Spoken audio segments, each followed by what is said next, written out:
तो martial master के पिछले एपिसोड में हमने देखा था कि चैन साओ ने 7th ऑफ फॉर्मेशन के पास सभी लोगों को बुलाकर उनके कल्टीवेशन में मदद कर रहा था। इस कल्टीवेशन में काफी सारे लोगों ने पार्टिसिपेट किया था, लेकिन सिर्फ कुछ ही लोग थे जो कि इसकी इंटेंस पावर को झेल पा रहे थे, और वो थे ग्रेट एल्डर्स। उन लोगों ने मार्शल किंग लेवल 7th में ब्रेक थ्रू कर लिया था, और साथ ही उन लोगों ने अपने पसंदीदा मार्शल व्हील को भी हार्नेस कर लिया था, और इसके लिए चैन साओ ने कॉन्ग्रेचुलेट करता है। और अब आगे तो एपिसोड की शुरुआत में हम देखते हैं कि अब वो तीनों एल्डर और महाराजा अपनी कल्टीवेशन प्रोसेस को फिनिशिंग टच दे रहे थे। यहाँ पर ब्लड लाइन सेंचुरी के मास्टर बहुत ज्यादा खुश हो गए थे, और फिर वो चैन साओ से कहने लगते हैं कि मास्टर, आपने जो कहा था वो आपने पूरा किया, और इसके लिए मैं आपका हमेशा शुक्रगुजार रहूंगा। अब जबकि मैंने मार्शल व्हील ऑफ विजडम को हार्नेस कर लिया है, तो फिर मैं सारी चीजों को अच्छे से देख पा रहा हूँ। जिसके बाद अब लॉर्ड ज़ो भी कहने लगते हैं, मास्टर चैन साओ, आपने कहा था कि अगर मैं मास्टर किंग लेवल 7 में ब्रेक थ्रू कर लेता हूँ तो फिर मैं northern heavenly domain Dan Pavilion में क्वालिफाई कर लूंगा, और अब जबकि मैं सच में मास्टर किंग लेवल 7 का कल्टीवेटर बन गया हूँ तो अभी मुझे बहुत ज्यादा खुश हो रहा है, और इसके लिए मैं आपका हमेशा शुक्रगुजार रहूंगा। यहाँ तक कि अब महाराजा भी अपने ओल्ड इंसेस्टर से कहने लगते हैं कि अब आपको अकेले स्ट्रगल नहीं करना होगा, क्योंकि अब मैं भी मास्टर किंग लेवल 7 का कल्टीवेटर बन गया हूँ। जिसके बाद हम चैन साओ को देखते हैं, जो कि उन सभी से कह रहा था कि अब आप सबकी कल्टीवेशन कंप्लीट होती है, अब आप सभी मास्टर किंग लेवल 7 के कल्टीवेटर बन चुके हो। जिस पर वो चारों नीचे उतरकर अपने घुटने पर बैठ जाते हैं, और फिर चैन साओ का शुक्रिया अदा करते हैं, और कहते हैं कि मास्टर चैन साओ, आपने हमारी बहुत मदद करी है, और इसके लिए हम आपके हमेशा शुक्रगुजार रहेंगे। जिसके जवाब में चैन साओ ने कहता है कि आप सभी को मुझे शुक्रिया अदा करने की जरूरत नहीं है, क्योंकि हम सभी तो अब दोस्त हैं। हम लोगों को एक दूसरे के साथ खड़े होकर सपोर्ट दिखाना है, लेकिन अभी तो हमें एक जरूरी बात पर डिस्कशन कर लेनी चाहिए। जिसके बाद फिर सीन चेंज होता है, और हमें रॉयल पैलेस का मेन हॉल दिखाया जाता है, जहाँ पर महाराजा कह रहे होते हैं कि अब उस लैंग फैमिली का क्या किया जाए। वो बताते हैं कि लैंग फैमिली में टोटल 4 मार्शल किंग वॉरियर्स हैं, और उनमें से सबसे highest cultivation level Woozi set के एल्डर की है। वू लेंग चेंग और लैंग ने तो मार्शल किंग के नेक्स्ट लेवल को भी पार कर लिया है। यहाँ तक कि वू चेंग फेंग, जो कि उन चारों में सबसे वीक माना जाता है, वो भी एक मार्शल किंग का पावर हाउस है, इसलिए उनसे डायरेक्ट टकराना तो बेवकूफी होगी। महाराजा ये सब कुछ बता ही रहे होते हैं, तभी उनका एक सर्वेंट आता है कुछ मैसेज लेके। वो कहता है कि ये बहुत अर्जेंट है, और साथ ही वो बहुत ज्यादा घबराया हुआ लग रहा था, इसलिए महाराजा भी जल्दी से उसके हाथों से वो स्क्रोल ले लेते हैं और फिर पढ़ने लगते हैं। उस रिपोर्ट में लिखा हुआ था कि ग्रेट ज़ोउ डायनेस्टी के लाखों सैनिक हमारे डाइवाई डायनेस्टी के बॉर्डर में इन्वेड कर रहे हैं। अब ये सुनकर वहाँ पर सभी लोग घबरा गए थे। ओल्ड सिस्टर लियू ताई तो कहने लगते हैं कि आखिर ग्रेट ज़ोउ एम्पायर से तो हमारे काफी अच्छे संबंध थे, तो फिर अब उन्होंने अचानक से हमारे डायनेस्टी के ऊपर हमला क्यों कर दिया? कहीं ऐसा तो नहीं कि इसके पीछे लैंग फैमिली का हाथ हो? ये सुनकर महाराजा को काफी ज्यादा गुस्सा आता है। तभी इस पर चैन साओ एक सुझाव देता है। वो कहता है कि पहले हमें बाहर के दुश्मन को नहीं, बल्कि अपने घर के दुश्मन से निपटना होगा। अगर हम पहले ही लैंग फैमिली से निपट लेते हैं तो बाद में हमें ज़ोउ डायनेस्टी के वॉर के बारे में चिंता करने की कोई जरूरत नहीं होगी। जिसके बाद अब सीन चेंज होता है, और हमें लैंग फैमिली का मेंशन दिखाया जाता है, जहाँ पर वूजी सेक्ट, गुयान सेक्ट और लैंग फैमिली के एल्डर मौजूद थे, और अब तक उनको भी ये खबर मिल गई थी कि डाइवाई डायनेस्टी के बॉर्डर में ग्रेट ज़ोउ डायनेस्टी के सैनिकों ने हमला कर दिया है, और इससे वो लोग काफी ज्यादा खुश हो रहे थे। तभी वहाँ पर लैंग फैमिली के एल्डर आकर उन्हें एक न्यूज देते हैं। वो कहते हैं कि मुझे अभी अभी पता चला है कि चैन साओ ने अचानक से ही इंपीरियल सिटी को छोड़ दिया है, और ये बात वो बिना किसी को बताए चुपचाप रीयूनियन सेक्ट की तरफ जा रहा है। जिस पर गुयान सेक्ट के एल्डर कहने लगते हैं कि आखिर चैन साओ अचानक से कहाँ जा रहा है? कहीं ऐसा तो नहीं कि ये उसकी कोई चाल है? अब यहाँ पर वूजी सेक्ट के एल्डर भी पूछने लगते हैं कि आखिर चैन साओ को सपोर्ट कौन कर रहा है, उसके साथ वहाँ कौन गया है? जिस पर लैंग फैमिली के एल्डर बताते हैं कि चैन साओ के पीछे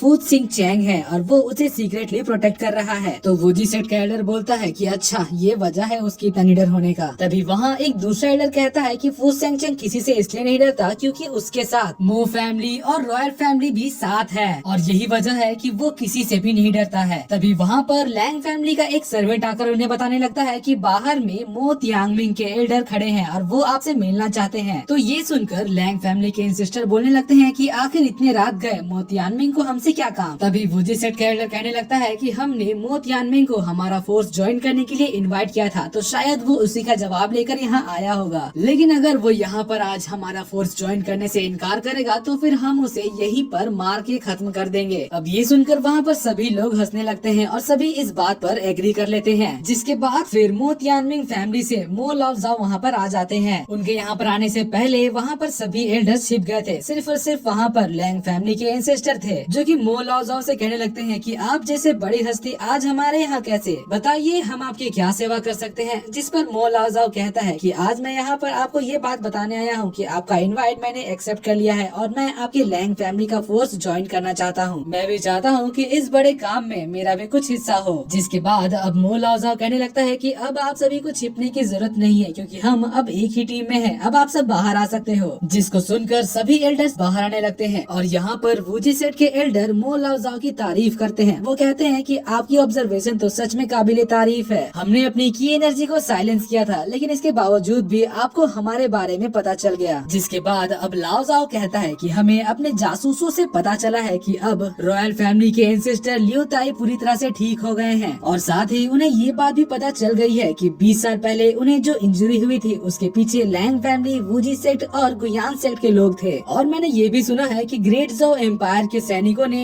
डाइवाइड डायनेस्टी के बॉर्डर्स पर अटैक कर दिया है और जहाँ तक मुझे पता है इसके पीछे भी आप लोगों का ही हाथ है। तो जाहिर सी बात है कि अब मैं भी इस बड़े वॉर में आपका साथ देना चाहता हूँ। उनकी ये बात सुनकर गुयान सेट के एल्डर हंसने लगते हैं, मगर लैंग फैमिली के ओल्ड एंसेस्टर उनसे कहते हैं कि आप प्लीज बाहर जाकर हमारे हॉल में थोड़ी देर वेट करिए, हम इस बात पर अपने आप में थोड़ा डिस्कस कर लेते हैं। उनके यहाँ से जाने के बाद लैंग फैमिली का एंसेस्टर कहता है कि जल्दी से लियो ताई के बारे में पता लगाओ और ये भी पता लगाओ कि वो लोग आखिर प्लान क्या बना रहे हैं। जिसके बाद हमें अगले दिन का सीन दिखाया जाता है। यहाँ पर हम देखते हैं कि सारे एल्डर्स ओल्ड एंसेस्टर लियो ताई के बारे में और रॉयल फैमिली के प्लान के बारे में इन्वेस्टिगेशन करके आए हुए थे। वो दोनों बताते हैं कि रॉयल फैमिली को इन 20 सालों में आज तक कभी भी किसी चीज की कमी नहीं हुई है, लेकिन इस बार वो लोग खास एलिक्सर और रिफाइनर्स को ढूंढ रहे हैं। ऐसा लगता है कि वो लोग कोई खास तरह का पिल बनाने का ट्राई कर रहे हैं। अब ये सुनकर लैंग फैमिली का एंसेस्टर बहुत ज्यादा परेशान हो जाता है। वो कहने लगता है कि मो तियानमेंग का वो एल्डर सही ही कह रहा था, ये लोग हमारे फोर्सेस को हराने के लिए कोई सीक्रेट प्लान बना रहे हैं। जिसके बाद अब यहाँ पर वूजी सेट का एल्डर उन्हें अपना प्लान बताता है। वो कहता है कि मैंने सोच लिया है कि अब यही सही मौका है चैन साओ और फू सिंग चैन को साथ में मारने का। उसकी बात से लैंग फैमिली के एंसेस्टर काफी ज्यादा खुश हो गए थे। वो कहने लगते हैं कि तुमने बिल्कुल सही कहा, ये बिल्कुल सही समय है, क्योंकि अभी मो तियानमेंग का वो एल्डर हमारे साथ ज्वाइन होना चाहता है। तो फिर क्यों ना हम ये काम उसे ही दे दे। वो हमारे लिए चैन साओ को मार देगा और इससे हमें ये भी पता चल जाएगा कि वो कितना पावरफुल है। और इसी को कहते हैं एक तीर से दो निशाना। दोस्तों मैंने आपसे कहा था ना कि जल्द ही चैन साओ के लेवल का कोई विलन आने वाला है, तो दोस्तों ये वही है। अब तो सच में काफी ज्यादा मजा आने वाला है, क्योंकि हम देखने वाले हैं चैन साओ को उसके फुल पावर्स के साथ फाइट करते हुए। और दोस्तों इसी के साथ ये एपिसोड यहाँ पर खत्म होता है। Thanks for watching.